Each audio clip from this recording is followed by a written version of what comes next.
Assalamualaikum warahmatullahi wabarakatuh. Perkenalkan, nama saya Herlina, Prodi Diploma 3 Kebidanan, tingkat 2, semester 4. Saya kuliah di Stikes Dharma Husada Bandung. Izin saya untuk mempresentasikan atau menjelaskan mengenai konsep dasar komponen reproduksi. Ada yang tahu gak apa itu reproduksi? Nah, tonton terus ya video ini sampai selesai, karena di sini saya akan menjelaskan sedetail mungkin mengenai video ini. Baik, selanjutnya yaitu definisi kesehatan reproduksi. Ada yang tahu gak apa artinya kesehatan reproduksi? Jangan-jangan belum ada yang tahu nih. Yuk, simak terus ya video ini. Nah, definisi kesehatan reproduksi adalah suatu keadaan sejahtera fisik, mental, dan sosial secara utuh. Tidak semata-mata bebas dari penyakit atau kecacatan dalam semua hal yang berkaitan dengan sistem reproduksi serta fungsi dan prosesnya. Definisi kesehatan, ada yang tahu gak apa itu artinya definisi kesehatan? Apa coba?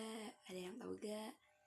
Betul sekali, definisi kesehatan adalah keadaan sejahtera dari badan, jiwa, dan sosial yang memungkinkan setiap orang hidup produktif secara sosial dan ekonomis. Pemeliharaan kesehatan adalah upaya penanggulangan dan pencegahan gangguan kesehatan yang memerlukan pemeriksaan, pengobatan, atau memerlukan pemeriksaan, pengobatan, dan perawatan, termasuk kehamilan dan persalinan. Nah, betul sekali. Kalian jadi semakin tahu kan apa itu artinya definisi kesehatan. Betul sekali guys. Ternyata definisi reproduksi itu adalah istilah reproduksi mempunyai arti suatu proses kehidupan manusia dalam menghasilkan keturunan demi kelestarian hidupnya. Sedangkan nih, yang disebut dengan organ reproduksi yang kalian udah tahu nih, itu adalah pertumbuhan tulang-tulang dan kematangan seksual yang berfungsi untuk reproduksi manusia yang terjadi pada masa remaja. Nah guys, ada yang tahu gak selanjutnya apa? Betul sekali, yaitu ruang lingkup cash flow dalam kehidupan. Nah, ternyata ada 7 loh teman-teman yang kalian harus tahu. Yang pertama, kesehatan ibu dan bayi baru lahir. Yang kedua, pencegahan dan penanggulangan infeksi saluran reproduksi termasuk PMS, HIV, AIDS. Yang ketiga, ada yang tahu gak? Betul sekali, pencegahan dan penanggulangan penanggulangan komplikasi aborsi. Yang keempat, cash flow remaja. Yang kelima, pencegahan dan penanganan infertilitas. Yang keenam, kanker pada usia lanjut. Yang ketujuh, berbagai aspek kesehatan reproduksi lainnya, misalnya kanker serviks, mutilasi genital, fistula, dan lain-lain. Nah, jadi guys, ada yang tahu gak selanjutnya apa nih? Kalian udah kepo apa belum nih? Harus kepo ya dengan ilmu. Kalian harus kepo dengan ilmu, karena semakin kalian pengen mengetahui ilmu tersebut, kalian akan belajar gitu. Ketika udah belajar, kalian akan kayak gini, jadi kayak lebih tahu lagi wawasan kalian nambah. Yuk kita dengerin video ini sampai selesai ya. Selanjutnya yaitu tujuan utama cash flow. Ada yang tahu gak tujuan dari cash flow itu sendiri ini apa? Nah, tujuan cash flow ada 4. Yang pertama, tujuan kemandirian wanita, peran dan fungsi reproduksinya. Yang kedua, pertanggungjawaban soal sosial wanita, kapan hamil, jarak hamil. Terus yang ketiga, tanggung jawab sosial laki-laki. Yang keempat, dukungan pria dan membuat keputusan mencari informasi dan pelayanan yang guys, ternyata kita masih ada lanjutannya loh. Nah, yaitu sasaran konsep reproduksi. Ada yang tahu gak sasaran utamanya itu apa di cash flow? Betul sekali, yaitu pria dan wanita usia subur. Terus yang kedua, remaja putra dan putri belum nikah. Yang ketiga itu ada kelompok resiko nih, yaitu pekerja seks, masyarakat, keluarga, prasejahtera. Nah, terus sasaran diantaranya yaitu petugas kesehatan itu dokter, bidan, perawat, dan lain-lain. Dan pemberian layanan berbasis masyarakat bisa di kader kesehatan, terus tokoh masyarakat, tokoh agama, dan lain. Kalian kalau misalkan udah tahu nih definisi reproduksi apa, terus ruang lingkupnya apa, terus tadi tuh udah kita bahas banyak sekali, tapi kalian belum tahu nih sejarah dari reproduksi itu apa. Nah, ternyata ada sejarahnya loh teman-teman. Apa aja nih sejarahnya?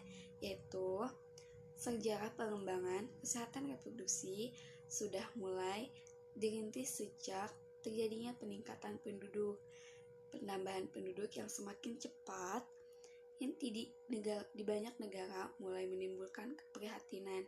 Pada pertemuan PBB yang diadakan pada tahun 1995 dan 1965. Mohon maaf, 1965. Hal ini menjadi isu yang penting pada tahun 1960. Perkumpulan Keluarga Berencana Indonesia. Nah, ternyata ada siklus hidup reproduksi pendekatan nih. Apa sih permasalahannya? Permasalahannya tidak ditangani dapat berakibat buruk pada masa kehidupannya selanjutnya. Dalam pendekatan siklus hidup dikenal ada 5 tahap, teman-teman. Apa aja? Yang pertama, konsepsi. Yang kedua, bayi dan anak. Yang ketiga, remaja. Yang keempat, usia subur. Yang kelima, usia lanjut.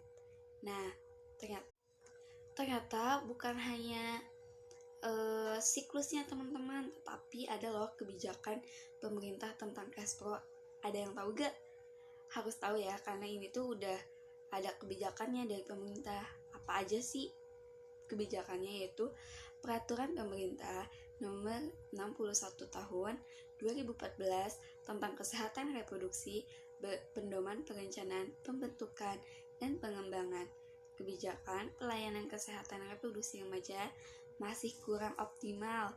Di antaranya adalah upaya kebijakan, penerimaan masyarakat, dan perubahan yang dikehendaki. Rincian pelaksanaan, ketersediaan daya, dan partisipasi. Ternyata partisipasi dari masyarakat kurang loh teman-teman. Yuk, aku akan mengajak kalian untuk partisipasi yuk acara PKBI. Atau teman-teman tahu gak, ternyata ada loh pelayanan terpadu cash pro. Apa aja sih pelayanan cash pro itu? Pelayanan kesehatan reproduksi terpadu dilaksanakan dengan mengintegrasikan komponen program dalam ruang lingkup kesehatan. Nah, kesehatan reproduksi yang meliputi kesehatan ibu dan anak, keluarga berencana, kesehatan reproduksi remaja, pencegahan menular seksual dan infeksi saluran reproduksi, termasuk HIV, AIDS, kanker, dan pada usia lanjut. Ternyata manfaatnya itu banyak loh dari cash pro ini. Guys, ternyata kesehatan menurut undang-undang ada loh. Apa aja sih? Nah, pertama tuh, kesehatan merupakan hak asasi manusia dan salah satu unsur kesejahteraan yang harus diwujudkan sesuai dengan cita-cita bangsa Indonesia yang dimaksud dalam Undang-Undang Dasar 1945. Hai, ternyata kita udah ada di penghujung loh, di penghujung presentasi. Gimana nih teman-teman? Udah ada yang udah paham belum? Kalau misalkan kalian belum paham, boleh tanya-tanya langsung ya. Nama IG-nya RH Biru. Terus kalian bisa follow IG saya dan kalian bisa bertanya-tanya tuh mengenai cash pro itu sendiri. Nah, bagi kalian yang udah paham, terima kasih berarti kalian sudah memahami video ini dan menonton sampai selesai. Bagi yang belum menonton sampai selesai, diharapkan tonton terus ya sampai selesai karena manfaatnya banyak banget. Kalian jadi semakin nambah ilmu, semakin nambah wawasan mengenai cash